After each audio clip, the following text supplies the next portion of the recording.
എല്ലാവർക്കും നമസ്കാരം. എൻ്റെ പേര് സതീഷ്. പള്ളിയിലാണ് PG എന്ന് വിളിക്കാം. ഞാനൊരു ബയേഴ്സ് ഏജന്റാണ്. കഴിഞ്ഞ 25 കൊല്ലമായിട്ട് ഞാൻ ഇൻവെസ്റ്റിംഗ് മേഖലയിലുണ്ട്. 17 കൊല്ലമായിട്ട് ഞാൻ ഓസ്ട്രേലിയയിൽ പ്രോപ്പർട്ടി കോച്ചിന്റെ കീഴിൽ പ്രാക്ടീസ് ചെയ്തുകൊണ്ടിരിക്കുന്നു. 2018 മുതൽ റിയൽ എസ്റ്റേറ്റിൽ ഫുൾ ടൈം ആണ്. അപ്പോൾ നമുക്ക് നേരിട്ട് ഇത് എല്ലാ മാസവും നമ്മൾ വെബിനാർ നടത്താറുണ്ട്. നമുക്ക് ഇപ്രാവശ്യത്തെ വെബിനാർ സൂപ്പർ സ്പെഷ്യലാണ്. എന്ന് വെച്ചാൽ കുറേ കൺഫ്യൂഷൻ ഉണ്ട്. Lots of confusion. അതായത് ലോട്ട്സ് ഓഫ് ചേഞ്ചസ് ഇവിടെ വന്നു. അതായത് ഹയർ ഇൻട്രസ്റ്റ് റേറ്റ്സ് വന്നു, higher inflation, negative gearing changes കൊണ്ടുവന്നു, SMSF ചേഞ്ചസ് കൊണ്ടുവന്നു, ട്രസ്റ്റ് ചേഞ്ചസ്, അങ്ങനെ ഒത്തിരി ചേഞ്ചസ് വന്ന ഒരു കൊല്ലമാണ് 2026. അപ്പോൾ അതുകൊണ്ട് വിച്ച് ഡയറക്ഷനിലാണ് നമ്മൾ പോകുന്നതെന്നുള്ള ഒരു ഐഡിയ ഇല്ല. ഓക്കെ, അപ്പം we are still waiting for some more clarity. പക്ഷേ നമുക്ക് ഈ എൻഡ് ഓഫ് ദ മീറ്റിംഗിൽ ഒരു ഐഡിയ കിട്ടും. എന്തെങ്കിലും ഒരു ചെറിയ ഐഡിയ നിങ്ങൾക്ക് ഡിസിഷൻ എടുക്കാൻ കുറച്ചുകൂടി എളുപ്പത്തിൽ പറ്റുമായിരിക്കും. That's what I am aiming for. അപ്പം ഇതാണ് നമ്മുടെ team. So our team we have 8 people now all together. And the good news is that we have a commercial buyers agent also joined on board. And he is probably the only Malayali commercial buyers agent who got experience in commercial buying, commercial selling വർഷങ്ങളോളം experience ഉള്ള ഒരു buyers agent, ഒരു sales ഏജന്റിനെയാണ് നമ്മൾ buyers ഏജന്റിനെ കൊണ്ടുവന്നേക്കുന്നത്. ഞാൻ തന്നെ കുറെ commercial properties training attend ചെയ്തിട്ടുള്ളതാണ്. Okay, അപ്പം വർഷങ്ങളോളം ട്രെയിനിങ് അറ്റൻഡ് ചെയ്തിട്ടില്ല. ഞാൻ എടുക്കാറില്ല. പലരും ചോദിച്ചു ഇപ്രാവശ്യം ഈ SMS വർഷം വന്നപ്പോൾ പലരും ചോദിച്ചു, Satheesh can you do this, can you do this. ഞാൻ നോ പറയാറ്. Luckily this guy has joined us, so we can take any commercial properties ആരെങ്കിലും ആണെന്നുണ്ടെങ്കിൽ you can confidently call us and we can take care of that. Okay, and okay, topic എന്ന് വെച്ചാൽ basically ഞാൻ ഇപ്പോഴത്തെ ഒരു trend, ഇപ്പോഴത്തെ set എന്താണെന്നും ഇനി എന്താണ് റിയൽ ഡാറ്റ എന്നും പിന്നെ എന്താണ് ഹിസ്റ്ററിയിൽ ഇതിനു മുമ്പ് ഉണ്ടായിട്ടുള്ള സംഭവങ്ങൾ എന്താണെന്നാണ് പറയുന്നത്. അവസാനം ഞാൻ എൻ്റെ ഒരു റാൻഡ്, okay, that's what's my intuition about property market in different places ഞാൻ പറഞ്ഞുതരാം. അപ്പൊ ഇതൊക്കെയാണ് നമ്മൾ ഡെയിലി കാണുന്നത്. Daily Telegraph Sydney house prices could plunge nearly 15%. Okay, അത് കേട്ടു. അതുപോലെ വേറെ സ്ഥലത്ത് AFR, ഓക്കെ, ഓസ്ട്രേലിയൻ ഫൈനാൻഷ്യൽ റിവ്യൂല് Sydney Melbourne prices to fall 10% as downturn happens എന്ന് NAB പറയുന്നു, എന്ന് AFR റിപ്പോർട്ട് ചെയ്യുന്നു. ഓക്കെ, അപ്പൊ ഇങ്ങനെ സ്ഥിരമായിട്ട് കണ്ടുകൊണ്ടിരുന്നാൽ സ്വാഭാവികമായിട്ടും നമുക്ക് സംഭവിക്കുന്നത് ഒരു okay, I am not going to take any action. നമ്മൾ ഇങ്ങനെ കുറെ നെഗറ്റീവ് ന്യൂസ് കേട്ടാൽ നമുക്ക് സ്വാഭാവികമായിട്ട് നമ്മുടെ മനസ്സിൽ okay, I am not going to anything, if I am comfortable now why should I enter in to problem എന്നാണ് വിചാരിക്കുന്നത്. പക്ഷേ നമ്മൾക്ക് നോക്കുകയാണെങ്കിൽ എന്തെങ്കിലും ഓപ്പർച്യൂണിറ്റി ഉണ്ടെന്നാണ് നോക്കേണ്ടത്. എന്ത് പ്രോബ്ലംസിലും ഈസ് എൻ ഓപ്പർച്യൂണിറ്റി, അതാണ് നമുക്ക് നോക്കേണ്ടത്. ഓക്കെ, ഇപ്പോൾ ഫോർകാസ്റ്റ് നോക്കാം. ഒരു ഫോർകാസ്റ്റ് KPMGയുടെ ഫോർകാസ്റ്റ്, മറ്റെല്ലാ ബാങ്കുകളിലും ഫോർകാസ്റ്റ് ആയതിനെ നോക്കാം. അത് കഴിഞ്ഞിട്ട് ഞാൻ കറന്റ് ഡാറ്റ കാണിക്കാം. ഓക്കെ, ഫോർകാസ്റ്റ് എപ്പോഴും ഫോർകാസ്റ്റ് തന്നെയാണ്. ഫോർകാസ്റ്റ് ഒരിക്കലും ശരിയാവണം നിർബന്ധമൊന്നുമില്ല. ഓക്കെ, 2020 കൊറോണ വന്നപ്പോൾ ആൾക്കാർ 30% ഒക്കെ ഇടിഞ്ഞു വീഴുന്നൊക്കെ പറഞ്ഞായിരുന്നു. ഓക്കെ, നേരെ ഓപ്പോസിറ്റ് സംഭവിച്ചത്. ആക്ച്വലി 10% 20% കയറുക ചെയ്തത്. അപ്പൊ ഇതാണ് ഒരു ഫോർകാസ്റ്റ് ഫ്രം KPMG. ഓക്കെ, ഇത് ഹൗസിന്റെ ഫോർകാസ്റ്റ്, ഹൗസ് യൂണിറ്റിന്റെ വേറെ സ്ലൈഡ് പഠിത്തു വരും. KPMG അറിയാലോ എല്ലാവർക്കും, ഒരു ഓഡിറ്റിംഗ്. അവരുടെ സിഡ്നി അവർ ഇക്കൊല്ലം പറയുന്നത് -4.4, മെൽബൺ 5.0 താഴേക്ക് പോകുന്നതാണ്, നെഗറ്റീവാണ്. Okay, rest of them are actually positive ആണ്. അതായത് ഇത് പറയുന്നത് 2026 ഓഗസ്റ്റ് 2026 ബ്രിസ്ബെയിൻ 4.6 കയറും, എഡലേഡ് 5.3, പെർത്ത് 6.4. അടുത്ത കൊല്ലം നോക്കുക, അടുത്ത കൊല്ലം ആക്ച്വലി താഴേക്കല്ല പോകുന്നത് എന്നുള്ളതാണ് ഇതിലുള്ള ഒരു ടേക്ക് എവേ എന്ന് പറയുന്നത്.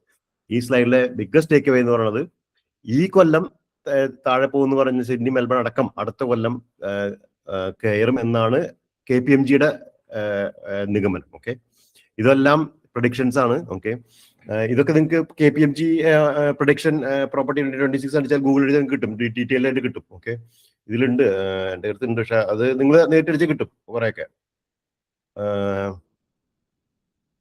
ഇനി അത് അങ്ങനെ ഇപ്പൊ KPMG അത് ഇനി KPMG യൂണിറ്റ് നോക്കൂ. യൂണിറ്റ് പ്രൊഡിക്ഷൻ സിഡ്നിയിൽ 0, ഇക്കൊല്ലം മെൽബണിൽ യൂണിറ്റ് കുറച്ച് കയറുന്ന പറയുന്നത്. ഓക്കെ, ഡിസംബർ 27 ആകുമ്പോഴേക്കും കുറച്ചുകൂടി 3.6 യൂണിറ്റുകൾ. ഓക്കെ, ഒരു എല്ലാവരും പറയുന്ന ഒരു കാര്യമാണ് യൂണിറ്റുകൾ will perform better than houses ഇക്കൊല്ലം എന്ന് പറയുന്നുണ്ട്. അപ്പോൾ ആർക്കെങ്കിലും ചെറിയൊരു ബഡ്ജറ്റ് ഉണ്ടെങ്കിൽ യൂണിറ്റ് നോക്കാവുന്നേ ഉള്ളൂ എന്നുള്ളതാണ് എനിക്ക് തോന്നുന്നത്. അഗെയിൻ, തോന്നിയ മാതിരി എവിടെയെങ്കിലും പോയിട്ട് ഒരു യൂണിറ്റ് മേടിക്കരുത്. നല്ല കറക്റ്റ് സ്ഥലത്ത് പോയിട്ട് കറക്റ്റ് യൂണിറ്റുകൾ തന്നെ പലതരം സ്പെഷ്യാലിറ്റീസ് ഉണ്ട്. അതായത് ബോഡി കോർപ്പറേറ്റ് കുറവുള്ളത് മേടിക്കണം, അല്ലെങ്കിൽ ഒരു വലിയൊരു മൾട്ടി സ്റ്റോറി മെൽബൺ CBD ഉള്ളിൽ പോയിട്ട് ഒരു 40 നിലയുടെ ഉള്ളിൽ പോയിട്ട് ഒരു സ്റ്റുഡിയോ അല്ലെങ്കിൽ 1 ബെഡ്റൂം അപ്പാർട്ട്മെന്റ് മേടിച്ചിട്ട് ചിലപ്പോൾ ഒരു ഗ്രോത്ത് ഉണ്ടാവില്ല. ഓക്കെ, നമ്മൾ അതിന്റെ കറക്റ്റ്, അതായത് ഇപ്പോൾ അധികം ബോഡി കോർപ്പറേറ്റ് ഇല്ലാത്ത, അല്ലെങ്കിൽ ബോഡി കോർപ്പറേറ്റ് ഉണ്ടെങ്കിൽ തന്നെ ആകെ 4 നില 8 വീടുള്ള ഒരു അപ്പാർട്ട്മെന്റ്. ഓക്കെ, അതാണ് 40 നിലയുള്ള 400 വീടുള്ള ഒരു ബോഡി കോർപ്പറേറ്റിനേക്കാൾ ബെറ്റർ. അല്ലെങ്കിൽ യൂണിറ്റ് പറഞ്ഞാൽ ഒരു 3 lot സബ് ഡിവിഷൻ, അതിലൊരു യൂണിറ്റ് മേടിക്കുക, അങ്ങനത്തെ ഒക്കെ. Okay, that will perform better than houses എന്നാണ് പറയുന്നത്. അത് അഗെയിൻ ഡിപ്പെൻസ് അപ്പോൺ സബർബ്, ഓരോ സ്ഥലങ്ങളുമായിരിക്കും കേട്ടോ. ഓക്കെ, ഓരോ സ്ഥലത്തും യൂണിറ്റുകളുടെ എണ്ണം പല മാതിരിയാണ്. ഇപ്പൊ മെൽബൺ CBD യൂണിറ്റുകൾ പറഞ്ഞാൽ, അപ്പാർട്ട്മെന്റ്സ് അടക്കമുള്ള യൂണിറ്റുകൾ പറഞ്ഞാൽ ഒരിക്കലും വില കയറില്ല, ഇനിയും കയറില്ല, ഇനിയും വർഷങ്ങളാണ് ചിലപ്പോൾ കിടന്നു വരും. അപ്പൊ അതാണ് KPMGയുടെ പ്രൊഡിക്ഷൻ. ഓക്കെ, പിന്നെ വേറൊരു പാർട്ടിയുടെ പ്രൊഡിക്ഷൻ അതെവിടെയാണ്? ഓക്കെ, സിഡ്നി 2.3 കൊല്ലം. ഇത് ആക്ച്വൽ ഇയർ ഓൺ ഇയർ കഴിഞ്ഞ മെയ്നെ സംബന്ധിച്ചിട്ട് കഴിഞ്ഞ മെയ് മുതൽ ഈ മെയ് വരെയുള്ള ടോട്ടൽ ഗ്രോത്ത് ആണ് ഈ കാണിക്കുന്നത്. Brisbane 6.16, Perth 20. അവിടെ നിന്ന് ആക്ച്വൽ 2026 ഇത് കലണ്ടർ ഇയർ 2026 പറയുന്നത്. ഇത് പറയുന്നത് മെയ് 25 to May 26 ആണ് പറയുന്നത്. ടോട്ടൽ 26 ഡിസംബർ ആകുമ്പോഴേക്കും -3 എന്നാണ് പറയുന്നത്. അതായത് ജനുവരി to December -3, -4. Brisbane is only 5%, Adelaide is only 5%, Perth is only 8%, Hobart is 6%. 2027 അവരുടെ ഫോർകാസ്റ്റ് 4.664. അഡലൈഡ് അത്ര ഗ്രോത്ത് ഇല്ല, പക്ഷെ പെർത്തും ഹോബാർട്ടും ബ്രിസ്ബെയിനും മെൽബണും നല്ലവണ്ണം ഗ്രോത്ത് ഉണ്ടാവും അവർ പറയുന്നത്. Okay, Sydney only 4%. അപ്പൊ 2027 ഈ രണ്ട് പാർട്ടീസും ഗ്രോത്ത് ഉണ്ടാവില്ല എന്ന് പറഞ്ഞിട്ടില്ല. ഓക്കെ, അതായത് KPMG റിപ്പോർട്ട് വന്നിട്ട് എന്നാ വന്നത്? KPMG റിപ്പോർട്ട് ഓഗസ്റ്റ് 4 വന്നത്. അത് മെയ്യിലാണ്, 8 ബഡ്ജറ്റ് വന്നത്. ഓക്കെ, അപ്പൊ അതിനുശേഷം ഇറങ്ങിയിട്ടുള്ള 2 മാസം കഴിഞ്ഞ് ഇറങ്ങിയിട്ടുള്ള ഒരു പ്രഡിക്ഷനിൽ അവർ ഡിസംബർ 27 ആകുമ്പോഴേക്കും ഇത്രയും ഗ്രോത്ത് ഉണ്ടാവും എന്ന് പറഞ്ഞെങ്കിൽ ക്രാഷ് ഉണ്ടാവില്ല എന്ന് മനസ്സിലായില്ല അറ്റ്ലീസ്റ്റ്. ഓക്കെ, ക്രാഷ് ആണല്ലോ എല്ലാവരും പ്രഡിക്ട് ചെയ്ത്, ക്രാഷ് ആണല്ലോ പറയുന്നത്. ഞാൻ ഏറ്റവും അവസാന സ്ലൈഡ് എൻ്റെ ഹിസ്റ്ററിയാണ് കേട്ടോ. അതായത് ഇതിന്റെ സിമിലർ സംഭവങ്ങൾ വെച്ചിട്ടുള്ള ഓരോ സ്ഥലങ്ങളിൽ ഹിസ്റ്ററിയാണ്, എന്തൊക്കെയാണ് എന്നുള്ളത്, മുമ്പ് ഉണ്ടായിട്ടുള്ള വലിയ വലിയ മേജർ ഇൻസിഡൻസും അതിനുശേഷമുള്ള ഗ്രോത്തും. ഇത് ജസ്റ്റ് ഒരു സ്ലൈഡ്, ഞാൻ എൻ്റെ കുറെ സ്ലൈഡ് അവിടെ നിന്നൊക്കെ പെറുക്കിടുന്ന കുറെ സ്ലൈഡ് ആണ്. അത് ഏജ് നെറ്റിയിലാണ്. ഇതില് പറയണത് ബിഗ്ഗസ്റ്റ് ഇടിവുണ്ടായിട്ടുള്ള സബർബുകളിൽ ഒന്നാണ്. അതായത് കൂടുതൽ ഇടിവുണ്ടായിരിക്കുന്നത് ശ്രദ്ധിച്ചോ, 2.6 million. ഓക്കെ, മീഡിയം പ്രൈസ് ഉള്ള ഡീപ് ഡീൻ, കാൻഡർബറി 2.5, ഇതൊക്കെ വിക്ടോറിയയിലാണ്. 1.3 ഉള്ള സബർബ്, അവിടെയൊക്കെയാണ് 14%, 12% അതൊക്കെ കുറഞ്ഞേക്കുന്നത്. വാണ്ടർന സൗത്ത് എന്ന് പറയുന്നത് നമ്മുടെ സബർബ്, അവിടെ 1.2 million 1.098 ആയി. ഓക്കെ, അറൌണ്ട് 142,000 പീക്ക് നിന്ന് താഴേക്ക് കുറഞ്ഞിട്ടുണ്ട്. അപ്പോൾ ഇതൊക്കെ ഓപ്പർച്യൂണിറ്റീസ് ആണ്. ഇപ്പൊ നിങ്ങൾക്ക് 1.2, 1.3 ഉണ്ടെങ്കിൽ എവിടെയാണ് മേടിക്കാൻ പറ്റിയത് എന്ന് ചോദിക്കുകയാണെങ്കിൽ ഞാൻ പറയും ഇവിടെ ഏതെങ്കിലും നല്ല സബർബുകൾ, വിക്ടോറിയ നല്ല സബർബുകൾ ഇഷ്ടംപോലെ ഓപ്പർച്യൂണിറ്റീസ് ഉണ്ട് ഇവിടെ മേടിക്കാനായിട്ട്. ഓൾമോസ്റ്റ് 11%, 10% ഒക്കെ നല്ല സ്കൂൾസ് ഉള്ള സബർബാണ്. വാണ്ടർനെ ആയാലും, വെർമോണ്ട് ആയാലും, ബ്ലാക്ക്ബേൺ ആയാലും, മൗണ്ട് ആൽബർട്ട് ഒക്കെ നല്ല അടിപൊളി സ്കൂൾസ്, ഇഷ്ടംപോലെ പ്രൈവറ്റ് സ്കൂൾസ്, കാൻഡർബറിക്ക് ഇഷ്ടംപോലെ പ്രൈവറ്റ് സ്കൂൾസും പബ്ലിക് സ്കൂളുള്ള സ്ഥലമാണ്. അത് ഹൈ റാങ്കിങ് ഉള്ള സെക്കൻഡറി സ്കൂൾസ് ഉള്ള സ്ഥലങ്ങളാണ്. നല്ല ഫെസിലിറ്റീസും ഇല്ല, ഹോസ്പിറ്റൽസ് അടുത്തും ട്രെയിൻ സ്റ്റേഷൻ, ട്രാമും ഒക്കെ ഉള്ള സ്ഥലമാണ് ഈ കാൻഡർബറി, മൗണ്ട് ആൽബർട്ട്, ചൂരക്ക് ഒക്കെ. അപ്പോൾ ഈ 2.6 million അതൊക്കെ ക്യൂ കിട്ടണ്ട, ക്യൂവിന്റെ അവിടെയാണ്. അവിടെ 2.6 million ഒക്കെ 14% താഴാഞ്ഞാൽ അത് സ്വാഭാവികമാണ്, നോർമലി അങ്ങനെ സംഭവിക്കും. താഴേക്കിടയിലുള്ള നമ്മളെപ്പോഴും 600-700 റേഞ്ചിലൊന്നും വലിയ മാറ്റം ഒന്നും വരാൻ പോകുന്നില്ല ഇപ്പോഴും. അതുകൊണ്ടാണ് എപ്പോഴും വിക്ടോറിയയുടെ കേൾക്കുന്ന സമയത്ത് വിക്ടോറിയയിൽ എവിടെയാണ് ഞാൻ ചോദിക്കുന്നത്, അല്ലെങ്കിൽ മെൽബണിൽ എവിടെയാണ് ചോദിക്കുന്നത്. വെറുതെ റിപ്പോർട്ട് കണ്ടൊരു കാര്യമില്ല.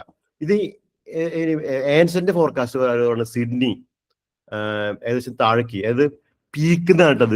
ഇതിന് പീക്ക് എന്ന് പറഞ്ഞാൽ ചിലപ്പോൾ 2022 മെയ് ആയിരിക്കാം പീക്ക്. ഓക്കെ, പീക്കിന്ന് 14% താഴെന്ന് പറഞ്ഞത്. ഓക്കെ, ഈ കൊല്ലല്ല, ഇപ്പൊ അല്ല, പീക്കിന്ന്. മെൽബൺ പീക്കിന്ന് 12% താഴും, ബ്രിസ്ബെയിനും 7.9% താഴും, പെർത്ത് 9.8% താഴും, പെർത്ത് 5.2%. അതായത് പീക്ക് എപ്പോഴാണെന്ന് നോക്കിയാൽ ഇവിടെ നിന്നാണ് ഇനി 5% താഴുന്നത്. ബ്രിസ്ബെയിൻ, അഡലൈഡ്, പെർത്തൊക്കെ പീക്ക് ഇവിടെ നിന്നാണ് ഇനി കുറച്ച് താഴേക്ക് പോകാനുള്ള ചാൻസ്. മെൽബണും ഇതൊക്കെ പറയുന്നത്, മെൽബണിന്റെ പീക്ക് ആക്ച്വലി മാർച്ച് 2022 അവിടെ നിന്ന് 12%, മറ്റേത് ജനുവരി 2026 14%. ഓക്കെ, അപ്പൊ ഓരോ റിപ്പോർട്ട് വായിക്കുമ്പോഴും ജസ്റ്റ് കണ്ടിട്ട് അയ്യോ 14% സിഡ്നിയിൽ താഴും, ഇവിടെ 5% താഴുള്ളൂ എന്ന് പറഞ്ഞിട്ട് നിൽക്കരുത്. എവിടെ നിന്നാണ് ഏതാണെന്നുള്ള ഡീറ്റെയിൽ വായിച്ചു പോകണം. ഓക്കെ, ഞാനിനി സ്ലൈഡിലുള്ള വ്യത്യാസങ്ങൾ ഇനി ആൻസിന്റെ ഫോർകാസ്റ്റ് കണ്ടു. നാബിന്റെ ഫോർകാസ്റ്റ് അവർ പറഞ്ഞത് അപ്രോക്സിമേറ്റ്ലി 10% ആണ് പറയുന്നത് സിഡ്നി മെൽബണും. ബ്രിസ്ബെയിനും അഡലേഡും പെർത്തും 2 to 4% ഇതാണെന്ന് പറയുന്നത്. വെസ്റ്റ് ബാക്ക് പറയുന്നത് -3, -4, +9, Brisbane +9, Adelaide +7 and Perth +13. Okay, മറ്റേത് +3 ഇത് ഓൾ ഓവർ ഓസ്ട്രേലിയ CBO.